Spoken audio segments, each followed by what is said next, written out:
Tina soko te manawa ora, I tina ki wea te manawa ora nei, I tina ki arangi nui e tūnei, I tina ki a papatua nuku e takoto nei I ai. E tia nora ke tere re tunu atu rā ngā wakaro nui ki ngā tini aitu o te wā, kou tau kuarere atu nei ka nui te aroa. O tia no ki te kāwi tangata ki te kaupapa tangata, kua tū ono mai nei e tēnei rā te lau mii e rere atu ana ki a kouta, nau mai ki te kupu o te uru. Ko ia tēnei ko te kupu o te uru e taunaki ana I ngā Pūrongo, ana ka puta mai I te reo o te uru, ara I tēnei wiki. Weno nārunga I tērā e te iwi kātika oki kia wiri naki atu ki ngā pou reo irirangi, e manaki nui mai nei I tēnei kaupapa e koutou mā, ko te reo irirangi koe ia tērā ko te korimako o Taranaki, ko te reo irirangi o whānui, a tāno atu rā kiaore e pēm irangi tāne. Weno, ko tā tātou nei kaupapa a tuatai, ara te Pūrongo tuatai, e āngai pūake ana ki te toka, ara ki te ao ko atu, e ko atu te kaupapa. Ara, ko te wakairo, ko te ko atu, ka ono tai roto I tēnei Pūrongo. Anei a te aro a Broughton pue, me te Pūrongo nei.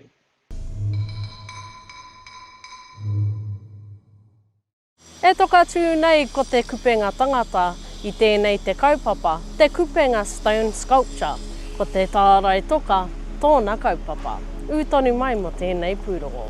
Ko te ao ko atu e wau nei. We describe it all as mahi kohatu. What type of style you come up with is completely up to you, yeah? You can do whakairo, you can do free form, abstract.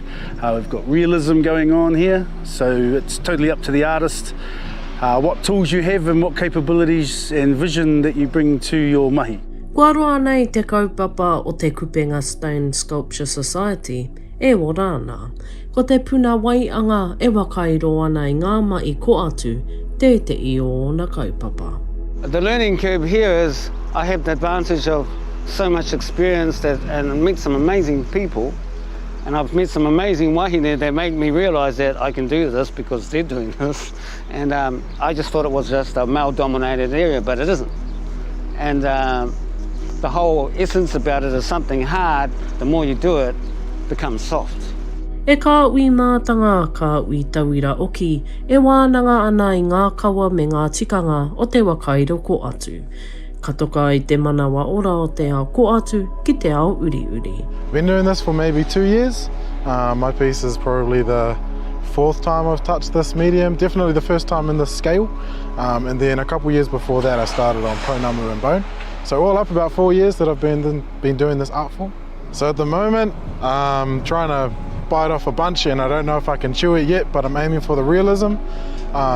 This is the second piece of realism that I've been trying to do, and I've been told that it's coming out okay, which is cool. And I guess what I want to do is fill up the narrative in sculpture around Aotearoa.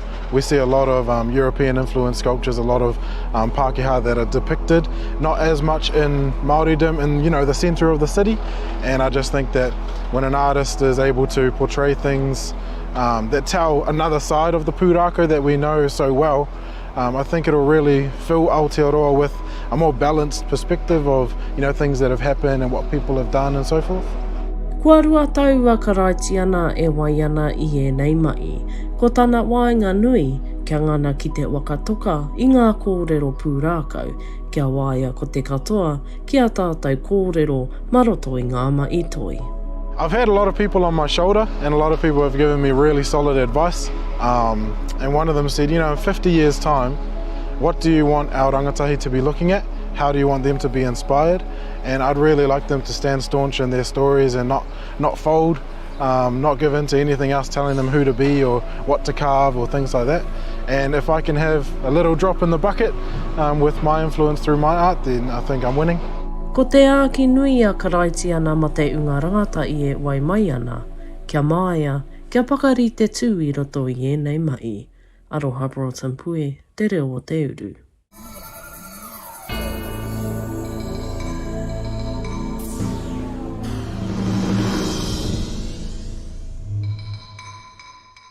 Ana, ka miaro ki rā te āhuatanga ki e rau ngā toka wakairo, ko te ingo o te maunga ki roto o ngā motu rā, ara e toka tonu, ara ko te toka tamatea ko pari tūtū.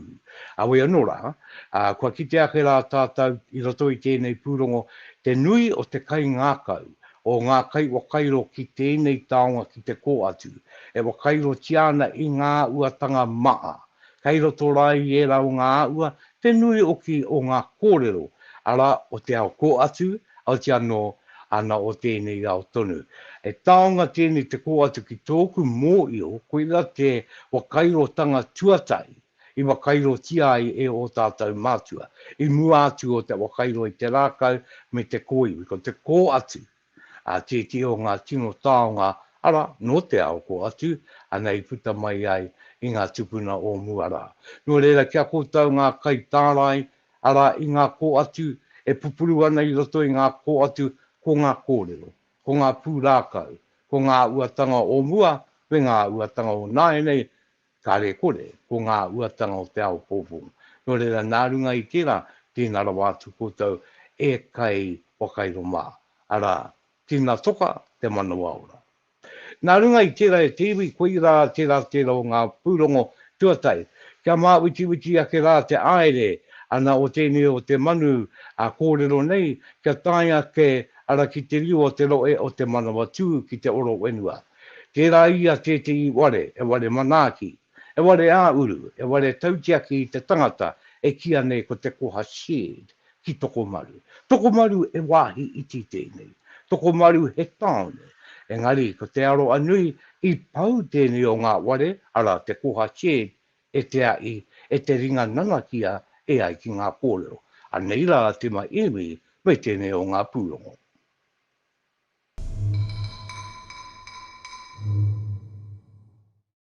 He ahi i ngau kino ai te tangata, i whakapau kaha ai ki te hāpai, i tō rātou ake hapori. Yeah, it was gutted, you know, because of all the work the boys put in, and locals, you know, the fact that people everyone was chipping in.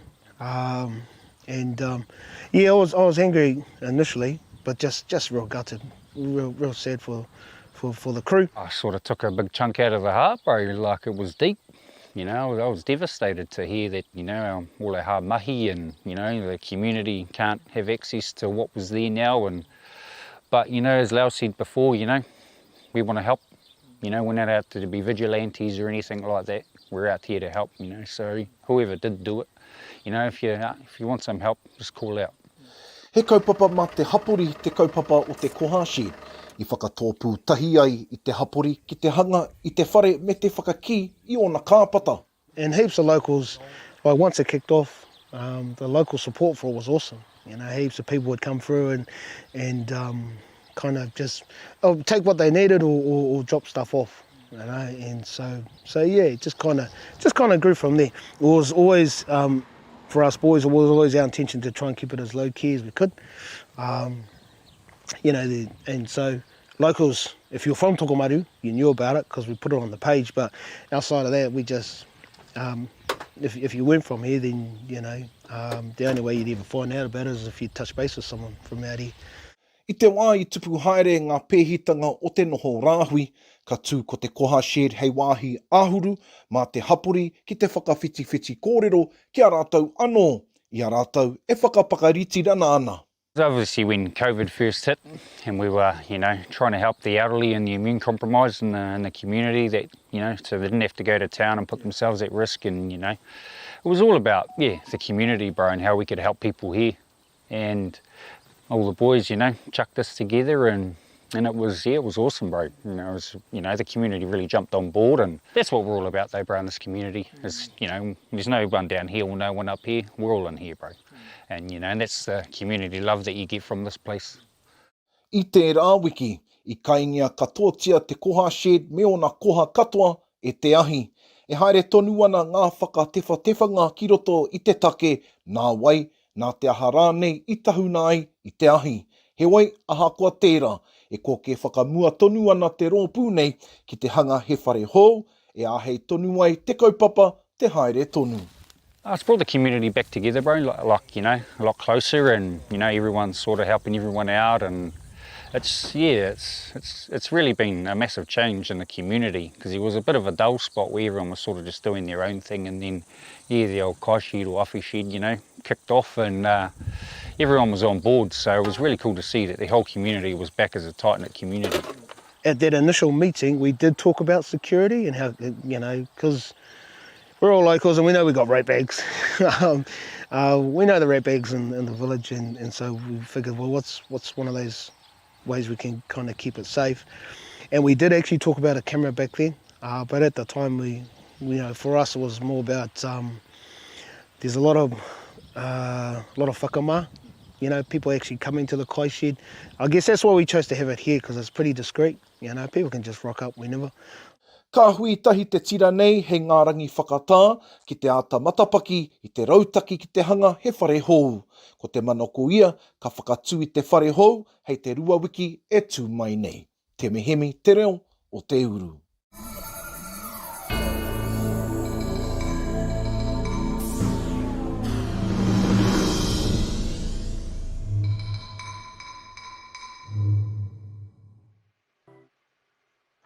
E tuku mi i aro ake ana ki a kōtau i te āhuatanga, ana ki tēnei o ngā ware, ana katika ko te koa tana kaupapa. E tuku atu ana tērā manakitanga ki te āpori, ki ngā iwi o tō kōtau nā takiwā.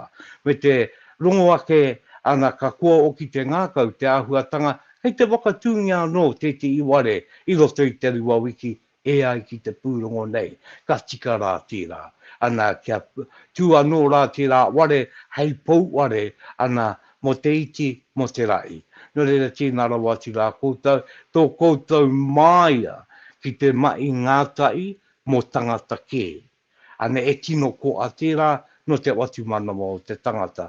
No reira koutou, kei roto ana mai te roe o toko maru, a koe taone iti, he nui te aroa. Tēnā koutou. Bueno, e tewi, koe ia tēnei, ko te kupu o te uru, Rauru Broughton, nei tukutuku nei e nei kōrero i tēnei wā. E waka rāpopoto, e waka kapi aere ana i ngā kōrero, e puta mai ai, ara ngā Pūrongo, e puta mai ai i te reo o te uru i tēnei wiki. Nā runga i tērā, e kaupapa anō te wai ake nei e rauranga tira mā, e āngai ake ana tēnei kaupapa, ki tēnei mate, ki te mate ko hori, te uruta, me tērā o ngā āhuatanga hou, o mi korona. Anā, ko te waka mātautau i te uare o te tangata, tēnei o ngā Pūrongo, koe te kaupapa. E titi atu ana ki te waka mātautau, kei te pē ea te ora mai o te tangata. Kei roto wanganui tēnei o ngā Pūrongo, anei a iru rere kura me tēnei Pūrongo.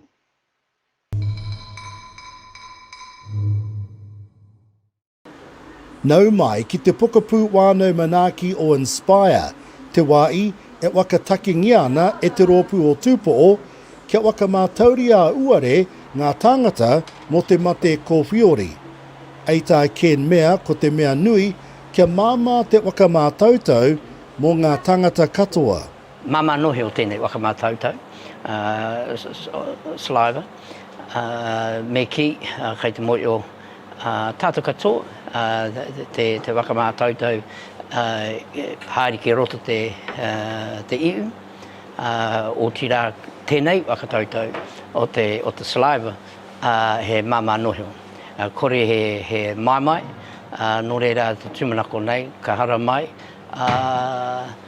nā tangata katoa.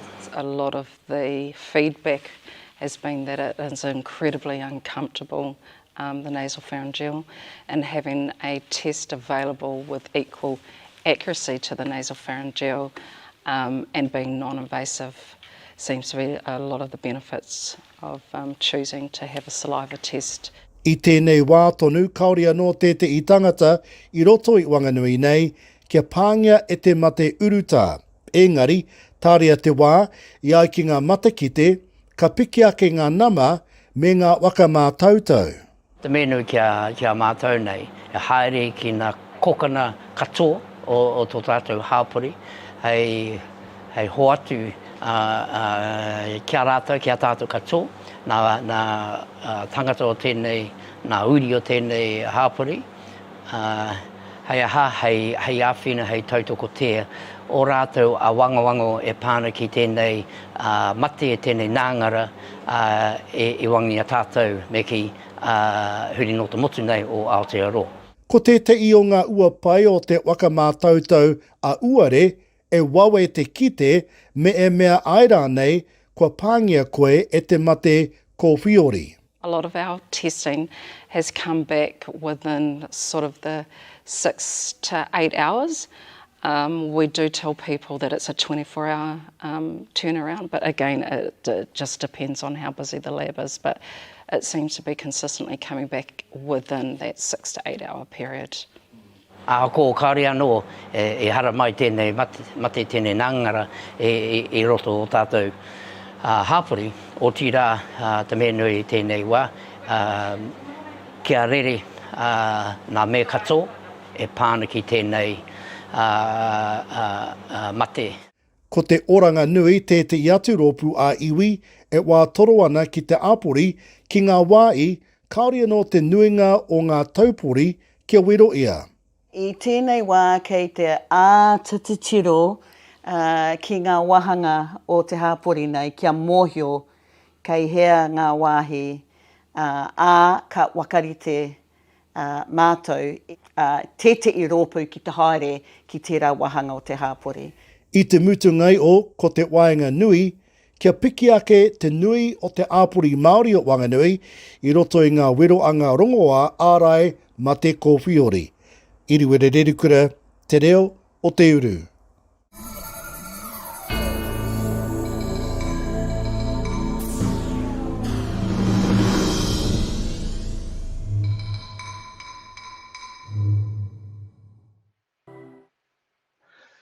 Tēnā rawa atu koutou e te wānau roto Wanganui e wakaro whānui ana. E wakaro whānui ana ki auara, ki maia mai rā tātou, te kaupapa tangata i roto i tēnei wā. Tēnei mea te wakamātautau i tēnā te āhuatanga ki te uare o te tangata e mea nui. E māmā ake, tika tonu te kōroa ki mea. Arā, ko te wāanga ki te wero i te iu, e a ua mamai ki e te i tangata, e a ua ua oke. No rea kua puta mai tēnei tātu a āhuatanga ou, ki āta waka mātauria ko te āware. Tai ake, tua, ana, ka tuku nātu ana ko tō āware, ana ki te wā i waka mātautau, ka re roa, koe roke titi a āhuatanga no oke, ka re tino roa, ana ko oke tere mai, ngā Pūrongo augora e whāna ki tēnei wakamātautautanga. Taku mōio nei, me taku kōrero atu ki e te o ngā wanaunga o Wanganui, anei paitunu ki a rātou tērā āhuatanga, e māmā ake. No rea, e ngā ratonga augora i puta mai i a kōtau tēnei wakaro, kei konei rā atu kupu o te uru e mi i ake ana. Nā runga i tēnā e te iwi, ana kei te uri tonu atu rā tātou ki te riu, kei te oki kōmuri au tātou ki roto o rangitāne. Rangitāne, tangata rangitāne nui tonu, ana kei te wakarite. Kei te wakarite a rātou a rangitāne, tangata rangitāne auora mō te taingātu o te mate omi korona nei. Kua rua tau te roa. Ngā ratonga auora o tēnei takiwa o rangitāne, e kimi uara i ana, ai oranga mō te tangata o tērā takiwa, te mehemu i tēnei, pe te Pūrongo. Ko te tainga mai o Omicron ki te rohe o te Manawatu, i tūwhera ai te tatau ki te iwi o rangitāne ki te whakatinana i ngā rautaki i whakaritea i roto i te ruatau, kua hipa. We responded in March 2020, and this is just another phase where we've continued to build on our experiences and what we know works for whānau. So Omicron is coming, yes, we accept that. In fact, it's here in Papua, and we're prepared and ready to wrap around our whānau. So we've been fortunate to be part of the DHB planning response through the COVID Coordination Centre, and that's allowed us to be able to prepare ourselves with the best information for whānau. We've been on this journey for 2 years as an organisation, so our staff have worked above and beyond many hours over weekends and holidays, and they've worked really well with our whānau. We've tried so many different things, tried lots of innovation to do things differently with our whānau. And our staff also have developed their own levels of anxiety. So, you know, our whānau often forget that our workers are family in that as well, and they have to work with their whānau and have their plans in place for Omicron and the other variants that come through. E rite ana ngā momo tauawhitanga. He wai e whakatena ana i ngā whānau ki te hanga mai he rautaki noho taratahi mā tō rātou kāinga. I would say it's essential. It's probably our number one way that we can keep ourselves safe as whānau. And a plan will be making sure that you've got those things that you might need if you have to isolate for 2-4 weeks. Making sure you've got things like Panadol, hand sanitizer, masks, disinfectant spray, and ice cubes is the other one, so ice tray, so you can ice with a sore throat. It's a practical way to be able to keep those symptoms at a minimum. And also making sure if there's somebody you know that can do your groceries for you, your pickups, and be able to support your kai. And also the kōrero network around who's the contact person for the whānau, because there's a lot of people that get involved, and making sure there's one line of communication is really important for whānau, so we don't get confused or distracted by all of those people trying to do their best. Ko tā te mātanga kai rangahau ma te kōwhiori, ko tā rāwiri taunui kōrero, kei runga noa atu ko ngā hapori Māori ki te whakamau Omicron. Ko tāna me nui ake te tautoko kia rātau. E whakapai ana ia ko etahi he uaua ki te kimi kai, te kimi patu huakita, te kimi rongoā anō hoki. Well, our biggest concern is making sure whānau have a plan at home. We worry that a lot of our whānau don't have a plan and that they don't have the necessary supplies that they will need if Omicron comes into their home. So for us it's about managing that and working with our whānau to make sure we can provide as much help as we can, and knowing that our gate is open to everybody and anybody, because that's one thing we've learned through this experience is that COVID hits anybody, anywhere, anytime. And just because we're the iwi and a Māori organisation doesn't mean that we're not going to work with our non-Māori community. He take nui te take pūtea mā ngā whānau e mahi ana, mō etahi kāore i a rātou te tino tautoko o a rātou wāhi mahi, hei awhina i a rātou i roto i te wā o te noho taratahi. We've got a kaihono order starting on Tuesday, and that's going to be the only one in the city to help support welfare where whānau are in self-isolation. It's not enough. I mean, if we have an outbreak of 1,000 next week, there's no way that person can manage all those referrals. And our other concern is that where whānau are getting support from MSD and self-isolation, it's been treated as a debt. Now that needs to disappear right now. Our whānau are struggling as it is, and like you say, if members off work, they've got no leave, you know, they're worried about their mortgage and how to pay their rent and how to put food on the table. And then we add the stress of if you go to MSD, you have to pay it back. So the government needs to get rid of those barriers, and they just need to make the channels happen a lot quicker. Often iwi are way ahead, well they are way ahead of what government's doing, and it's the barriers that we fight with government to get through to make things happen for our whānau. E whakapono ana te iwi o Rangitāne ka horapa haere te Omicron i te rohe whānui o te manawa tū. He wai e manawa nui ana ngā ratonga hauora Māori i ngā whakaritenga e rite mai ai rātou ki te kaha tautoko i tō rātou hapori. Te mehemi, te reo o te uru.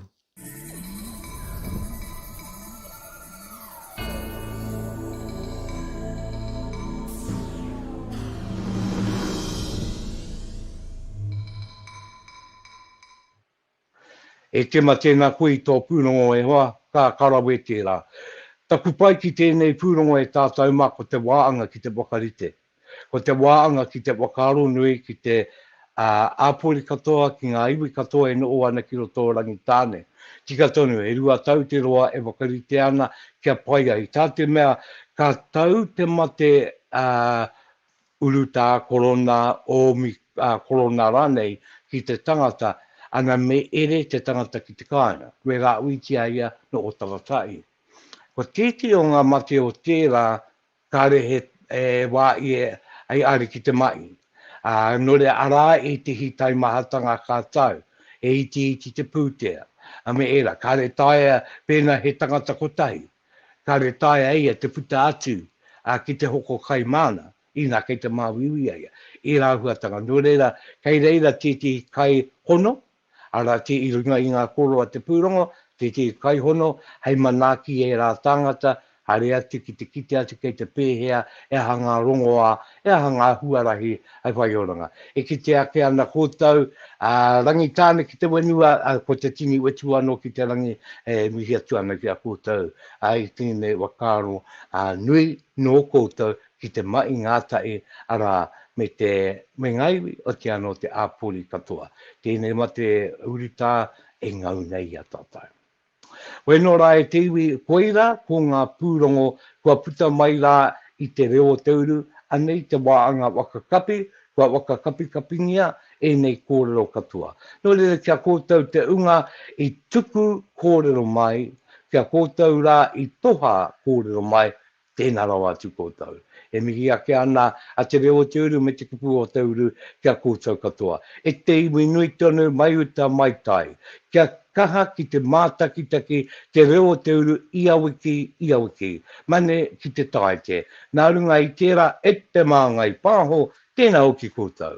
Ki te kore rā kōtau, e kore o ki tēnei manu e rere i tōna rere. No re māngai pāho mā, e te iwi nui tonu, ki runga, ki raro, ki waho, ki roto, rire hau. Pai mai.